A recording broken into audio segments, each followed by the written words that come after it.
सहारा रेगिस्तान। नाम सुनते ही आंखों के सामने अंतहीन रेत के टीले, तपता सूरज और एक ऐसी खामोशी छा जाती है जो कानों में गूंजती है। यह दुनिया का सबसे बड़ा गर्म रेगिस्तान है जो लगभग 9.2 मिलियन वर्ग किलोमीटर में फैला हुआ है। सहारा का नाम अरबी भाषा के शब्द सहरा से लिया गया है, जिसका अर्थ है रेगिस्तान। यह रेगिस्तान उत्तरी अफ्रीका के अधिकांश हिस्से को कवर करता है और इसके विशाल विस्तार में कई देश शामिल हैं, जैसे कि अल्जीरिया, चाड, मिस्र, लीबिया, माली, मॉरिटानिया, मोरक्को, नाइजर, पश्चिमी सहारा, सूडान और ट्यूनीशिया। सहारा की रेत के टीले, जिन्हें एयर्ग्स कहा जाता है, दुनिया के सबसे ऊंचे रेत के टीले हैं। कुछ टीले 180 मीटर से भी अधिक ऊंचे होते हैं। यहाँ की रेत का रंग सुनहरा, लाल और कभी-कभी सफेद भी होता है। सहारा की रेत की यह विविधता इसे और भी आकर्षक बनाती है, लेकिन इस कठोर चेहरे के नीचे असाधारण सुंदरता और जीवन की कहानी छिपी है। सहारा में कई प्रकार के पौधे और जानवर पाए जाते हैं जो इस कठोर वातावरण में जीवित रहने के लिए अनुकूलित हो चुके हैं। ये एक ऐसी जगह है जहां दिन में तापमान आसमान छूता है और रात में जमीन पर आ गिरता है। दिन के समय तापमान 50 डिग्री सेल्सियस तक पहुंच सकता है, जबकि रात में यह 0 डिग्री सेल्सियस तक गिर सकता है। इस तापमान के उतार चढ़ाव के कारण यहाँ का जीवन और भी चुनौतीपूर्ण हो जाता है। लेकिन सहारा के निवासी, जैसे कि बेडॉइन और तुआरेग जनजातियां, इस कठोर वातावरण में सदियों से जीवित रह रहे हैं। उन्होंने इस रेगिस्तान को अपना घर बना लिया है और इसके रहस्यों को समझ लिया है। सहारा में पाए जाने वाले पौधे और जानवर इस कठोर वातावरण में जीवित रहने के लिए अद्वितीय अनुकूलन विकसित कर चुके हैं। यहाँ के पौधे, जैसे कि कैक्टस और तामारिस्क, अपनी जड़ों को गहराई तक फैलाते हैं ताकि वे पानी की तलाश कर सकें। जानवरों में, जैसे कि फेनेक लोमड़ी और डोरकस गजेल, ने भी अपने शरीर को इस वातावरण के अनुसार ढाल लिया है। फेनेक लोमड़ी के बड़े कान उसे ठंडा रखने में मदद करते हैं, जबकि डोरकस गजेल बिना पानी के लंबे समय तक जीवित रह सकती है। सहारा सिर्फ रेत का बंजर जमीन नहीं है, यह विशाल टीलों, ऊबड़-खाबड़ पहाड़ों और बजरी के विशाल मैदानों से बुनी हुई एक अनोखी कढ़ाई है। सहारा में कई प्रकार के भू आकृतिक संरचनाएं पाई जाती हैं, जैसे कि अर्क्स, रेत, हमादा और वादी। अर्क्स रेत के विशाल टीले होते हैं, जबकि रेत बजरी के मैदान होते हैं। हमादा चट्टानी पठार होते हैं और वादी सूखी नदी की घाटियां होती हैं। इन सभी संरचनाओं ने सहारा को एक अद्वितीय और विविधतापूर्ण परिदृश्य बना दिया है। सहारा के ऊबड़-खाबड़ पहाड़ और बजरी के विशाल मैदान इसे और भी रहस्यमय बनाते हैं। यहाँ के पहाड़, जैसे कि अहगर और तिबेस्टी, सहारा के भूगोल का महत्वपूर्ण हिस्सा है। ये पहाड़ न केवल सहारा के परिदृश्य को विविधता प्रदान करते हैं, बल्कि यहाँ के निवासियों के लिए भी महत्वपूर्ण है। इन पहाड़ों में कई प्रकार के खनिज पाए जाते हैं, जो यहाँ के लोगों के लिए आजीविका का स्रोत है। इस बंजर धरती में छिपे हुए हैं नखलिस्तान में जीवन के छोटे-छोटे टुकड़े, जहाँ खजूर के पेड़ लहराते हैं और पानी बहता है। सहारा में कई नखलिस्तान पाए जाते हैं जो यहाँ के निवासियों के लिए जीवन रक्षा का काम करते हैं। इन नखलिस्तानों में पानी के स्रोत होते हैं जो यहाँ के लोगों और जानवरों के लिए महत्वपूर्ण है। खजूर के पेड़ जो इन नखलिस्तानों में पाए जाते हैं, न केवल भोजन का स्रोत है, बल्कि छाया और आश्रय भी प्रदान करते हैं। नखलिस्तानों में खजूर के पेड़ लहराते हैं और पानी बहता है। ये नखलिस्तान सहारा के निवासियों के लिए जीवन रेखा का काम करते हैं। यहाँ के लोग इन नखलिस्तानों में खेती करते हैं और अपने पशुओं को पानी पिलाते हैं। नखलिस्तानों में पाए जाने वाले पानी के स्रोत, जैसे कि झीलें और कुएं, यहाँ के लोगों के लिए महत्वपूर्ण है। ये नखलिस्तान सहारा के कठोर वातावरण में जीवन को बनाए रखने में महत्वपूर्ण भूमिका निभाते हैं। यहाँ का सहारा दुनिया का सबसे बड़ा गर्म रेगिस्तान है। सहारा का विस्तार और इसकी विविधता इसे एक अद्वितीय और रहस्यमय स्थान बनाते हैं। यहाँ के परिदृश्य, पौधे, जानवर और लोग सभी मिलकर सहारा की कहानी बोलते हैं। सहारा का हर कोना एक नई कहानी कहता है, जो यहाँ के इतिहास, भूगोल और संस्कृति को दर्शाती है। एक ऐसी जगह जो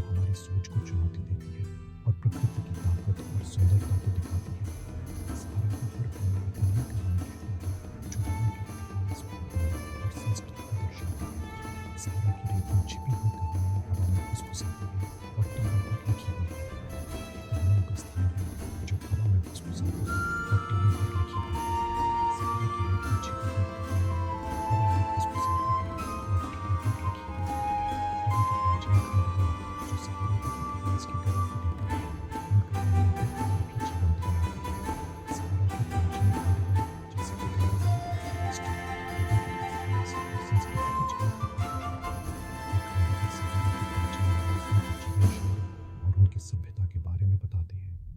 आइए इस असाधारण दुनिया में कदम रखें और सहारा के रहस्यों को उजागर करें। सहारा की यात्रा एक अद्वितीय अनुभव है जो हमें प्रकृति की ताकत और सुंदरता को समझने का मौका देती है। इस यात्रा में हम सहारा के विभिन्न पहलुओं को जानेंगे और इसके रहस्यों को उजागर करेंगे। सहारा की यात्रा हमें न केवल इसके भौगोलिक और प्राकृतिक सौंदर्य को देखने का मौका देती है, बल्कि यहाँ के लोगों की जीवन शैली और उनकी संस्कृति को भी समझने का अवसर प्रदान करती है। सहारा रेगिस्तान एक बहुत बड़ा रेगिस्तान है जो लगभग अमेरिका जितना बड़ा है और पूरे उत्तरी अफ्रीका में फैला हुआ है। पश्चिम में अटलांटिक महासागर से लेकर पूर्व में लाल सागर तक इसकी सीमाओं में कई तरह के नजारे हैं। रेत के टीले जिन्हें एर्ग कहते हैं सहारा के एक हिस्से को ही ढकते हैं। बजरी के विशाल मैदान जिन्हें रेक कहते हैं ज्यादातर जगह पर फैले हुए हैं। झाड़ में तिबेस्टी पर्वत जैसी ऊंची पर्वत श्रृंखलाएं रेगिस्तान के तल से नाटकीय रूप से ऊपर उठती है, जिनकी चोटियां अक्सर बर्फ से ढकी रहती हैं। इस सूखे इलाके में छिपे हुए हैं नखलिस्तान जो जमीन के नीचे के पानी से जीते हैं। खजूर और दूसरी वनस्पतियों से घिरे ये नखलिस्तान आसपास के रेगिस्तान से बिल्कुल अलग दिखते हैं और जानवरों और इंसानों दोनों को पनाह देते हैं। सहारा एक विरोधाभासों वाली जगह है जो धरती की सतह को बदलने की प्रकृति की शक्ति को दिखाता है। सहारा रेगिस्तान तेज गर्मी के लिए जाना जाता है।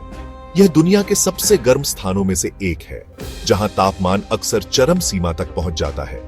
यहां सूरज निर्दयता से चमकता है और इसकी किरणें रेत के टीलों पर सीधे पड़ती हैं, जिससे वे और भी गर्म हो जाते हैं और तापमान अक्सर 122 डिग्री फ़ारेनहाइट या 50 डिग्री सेल्सियस से ऊपर चला जाता है। इस तरह की गर्मी में जीवन के लिए परिस्थितियां बेहद कठिन हो जाती हैं। हवा शुष्क होती है, बहुत कम नमी के साथ, जो सूरज की गर्मी को और बढ़ा देती है। यह शुष्क हवा रेत के कणों को भी उड़ाती है, जिससे रेगिस्तान में धूल भरी आंधियां चलती हैं। रातें एक नाटकीय बदलाव लाती हैं। जैसे ही सूरज डूबता है, तापमान तेजी से गिरने लगता है और रेगिस्तान की गर्मी ठंड में बदल जाती है। जैसे ही रेगिस्तान दिन की गर्मी साफ आसमान में छोड़ता है, तापमान गिर जाता है। ये गिरावट इतनी तेज होती है कि कभी-कभी रातें बेहद ठंडी हो जाती हैं। दिन और रात के तापमान में बहुत अंतर हो सकता है, अक्सर 50 डिग्री फ़ारेनहाइट या 28 डिग्री सेल्सियस से भी ज्यादा। यह तापमान का अंतर जीवन के लिए एक और चुनौती पेश करता है। बारिश बहुत कम और अनियमित होती है। सहारा में वर्षा का औसत बहुत कम है और कई क्षेत्रों में सालों तक बारिश नहीं होती है। कुछ इलाकों में सालों तक बारिश नहीं होती है, जबकि कुछ जगहों पर थोड़ी देर के लिए तेज बारिश होती है, जिससे बाढ़ आ जाती है। ये अचानक होने वाली बारिशें रेगिस्तान के परिदृश्य को बदल देती हैं। ये कभी कभार होने वाली घटनाएं सूखी नदियों को उफान मारती हुई धाराओं में बदल देती हैं। ये अस्थायी नदियां रेगिस्तान में जीवन के लिए एक महत्वपूर्ण स्रोत बन जाती है। सहारा की जलवायु प्रकृति की शक्ति और इस चुनौतीपूर्ण वातावरण में जीवन के लचीलेपन की याद दिलाती है। यहाँ के पौधे और जानवर इस कठोर जलवायु में जीवित रहने के लिए अद्वितीय अनुकूलन विकसित कर चुके हैं। पौधों की जड़ें गहरी होती हैं, जो उन्हें पानी की तलाश में गहराई तक जाने में मदद करती है। जानवर भी अपने शरीर में पानी को संरक्षित करने के लिए विशेष तरीके अपनाते हैं। सहारा में रहने वाले लोग भी इस जलवायु के साथ तालमेल बना चुके हैं। वे खानाबदोश जीवन जीते हैं और अपने साथ पानी और भोजन ले जाते हैं। उनके कपड़े भी इस जलवायु के अनुकूल होते हैं, जो उन्हें सूरज की गर्मी से बचाते हैं और रात की ठंड से भी। ऊंटों का उपयोग परिवहन के लिए किया जाता है, क्योंकि वे इस कठोर वातावरण में जीवित रह सकते हैं। सहारा रेगिस्तान की जलवायु और मौसम की चरम सीमाएं हमें प्रकृति की अद्वितीयता और जीवन की अनुकूलन क्षमता की याद दिलाती है। यह एक ऐसा स्थान है जहां जीवन कठिनाइयों के बावजूद फलता फूलता है। कठोर परिस्थितियों के बावजूद सहारा में जीवन है। यह विशाल रेगिस्तान, जो दुनिया के सबसे शुष्क और गर्म स्थानों में से एक है, अपने भीतर एक अद्वितीय पारिस्थितिकी तंत्र को समेटे हुए है। यहाँ की वनस्पति और जीव जंतु ने इस कठिन वातावरण में जीवित रहने के लिए अद्वितीय अनुकूलन विकसित किए हैं। पेड़ पौधे और जानवर अत्यधिक तापमान, पानी की कमी और तेज धूप में रहने के लिए ढल गए हैं। सहारा के पौधों ने अपने अस्तित्व के लिए विभिन्न रणनीतियां अपनाई हैं। कुछ पौधे अपने जीवन चक्र को बहुत तेजी से पूरा करते हैं, जबकि अन्य ने अपने शरीर के ढांचे में बदलाव किए हैं। खजूर, बबूल का पेड़ और अन्य पौधे इस शुष्क वातावरण में पनपने के तरीके खोज लिए हैं। खजूर का पेड़ अपने मीठे फलों के लिए जाना जाता है, जो न केवल मानवों के लिए बल्कि जानवरों के लिए भी एक महत्वपूर्ण खाद्य स्रोत है। रेगिस्तानी अजवाइन जैसे पौधों ने इस शुष्क वातावरण में पनपने के तरीके खोज लिए हैं। ये पौधे अपने छोटे आकार और गहरे रंग की पत्तियों के कारण कम पानी की आवश्यकता रखते हैं। जमीन के नीचे के पानी तक पहुंचने के लिए उनकी जड़ें गहरी हैं, जो उन्हें लंबे समय तक पानी की कमी से बचाती हैं। इन पौधों की जड़ें कई मीटर गहरी हो सकती हैं, जिससे वे भूमिगत जल स्रोतों तक पहुंच पाते हैं। पानी की कमी को कम करने के लिए मोम जैसी पत्तियां हैं, जो पानी के वाष्पीकरण को रोकती हैं। ये पत्तियां मोटी और चमकदार होती हैं, जो सूर्य की किरणों को परावर्तित करती हैं और पौधे को ठंडा रखती हैं और सूखे के दौरान सुप्त रहने की क्षमता है। जब पानी की उपलब्धता कम हो जाती है, तो ये पौधे अपने विकास को रोक देते हैं और सुप्त अवस्था में चले जाते हैं, जिससे वे लंबे समय तक जीवित रह सकते हैं। जानवर भी सहारा की चुनौतियों के हिसाब से ढल गए हैं। यहाँ के जानवरों ने भी अपने शरीर और व्यवहार में बदलाव किए हैं, ताकि वे इस कठिन वातावरण में जीवित रह सकें। ऊंट, जिन्हें रेगिस्तान का जहाज कहा जाता है, कई दिनों तक बिना पानी के रह सकते हैं। ऊंटों की खूब बढ़ने वजह संग्रहित होती है, जो उन्हें ऊर्जा प्रदान करती है और पानी की कमी को सहन करने में मदद करती है और अत्यधिक तापमान सहन कर सकती है। ऊंटों की त्वचा मोटी होती है, जो उन्हें सूर्य की तेज किरणों से बचाती है और उनके शरीर को ठंडा रखती है।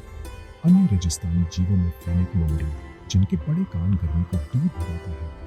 फेनिक लोमड़ी के कान न केवल सुनने में मदद करते हैं, बल्कि शरीर की गर्मी को भी बाहर निकालते हैं। और रेगिस्तानी जोड़ेदार, जो रात में सक्रिय होते हैं, ये छोटे जीव रात के समय बाहर निकलते हैं ताकि दिन की गर्मी से बच सकें और ठंडे वातावरण में भोजन की तलाश कर सकें। रात में निकलने वाले चूहे शामिल हैं, जो रेत पर उछलते कूदते हैं। ये जीव अपने लंबे पैरों का उपयोग करके रेत पर तेजी से चल सकते हैं और शिकारियों से बच सकते हैं, जो रेत पर उछलते कूदते हैं।